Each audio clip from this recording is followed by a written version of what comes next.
काल के प्रवाह में बहुत सारी कठिनाइयां भी आई। आज के दौर में भी बिहार अभी और आगे जा सकता था। 5 सर्वाधिक बीमारू राज्य थे, लेकिन 5 बीमारू राज्यों में से 4 अपने अपनी जगह से आगे निकल गए। लेकिन दुर्भाग्य के साथ कहना पड़ रहा है, बिहार अभी वहीं थमा हुआ है। बिहार में बहुत सारी गुंजाइश है। इसलिए और तो और हम हमारे यहाँ तो वर्तमान के दौर में इस बात को भी देखा जाता है कि एक परिवार में से अगर एक आदमी को दायित्व मिला है तो वो स्वतः ही मना करता कि मेरे अपने परिवार में दूसरे को जवाबदारी मत दो, हमारे बाकी कार्यकर्ताओं को दे दो। ये हमारी परंपरा है। इस परंपरा के बलबूते पर हम सभी को जोड़ना जानते हैं और सभी को साथ लेके चलना चाहते हैं।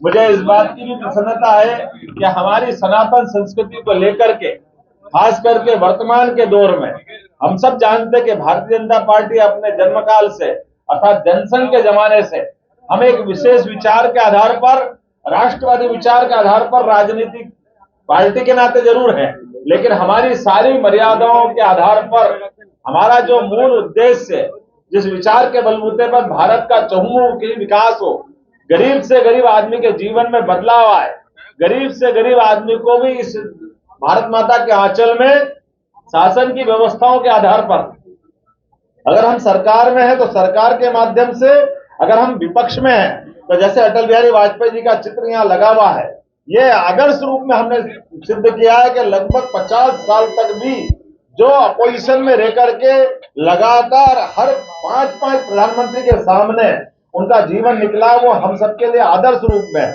अपने यहाँ इस मंच पर भी कई सारे आदर्श रूप में कार्यकर्ता है जिनने लंबा संघर्ष अपना जीवन का जिया है, लेकिन किसी सिद्धांत से समझौता नहीं किया। मैं इस बात के लिए धन्यवाद देना चाहूंगा बिहार इकाई को। यद्यपि मैं आया था निजी कार्यक्रम से, श्री कृष्ण चेतना मंच के माध्यम से मुख्यमंत्री बनने के बाद स्वाभाविक रूप से यहाँ के हमारे बंधुओं ने कहा कि आप इस कार्यक्रम में आइए, मुझे अच्छा लगा। और बिहार तो वो धरती है जहां अशोक के काल से मध्य प्रदेश और बिहार का रिश्ता जुड़ता आया है। 10 साल तक अशोक उस समय गवर्नर रहे, जहां संघमित्रा महेंद्र उनकी संतान रही है, और बाद के काल में वो सम्राट बनकर के हमारे सामने आए।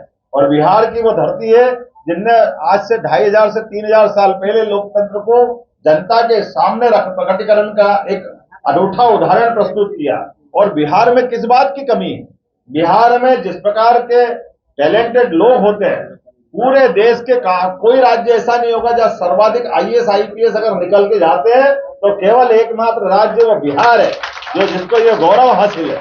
एकमात्र राज्य बिहार है जो सभी प्रकार की चुनौतियों का सामना करने के लिए किसी प्रकार से, कोई औद्योगिक क्षेत्र के माध्यम से गुजरात अपनी पहचान बनाता है या कोई और राज्य होगा, लेकिन उसके पीछे पसीने की बूंद अगर कहीं गिरती हुई दिखाई देगी तो निश्चित रूप से बिहार के हमारे भाई बहनों की देगी, जिसके माध्यम से वो अपनी एक नई पहचान बना करके हर क्षेत्र के अंदर कोई भी काम हो, खेत का काम हो, व्यापार का काम हो, नौकरी पैसा का काम हो, सारे क्षेत्रों के अंदर बिहार के लोगों की अपनी एक विशेष पहचान है।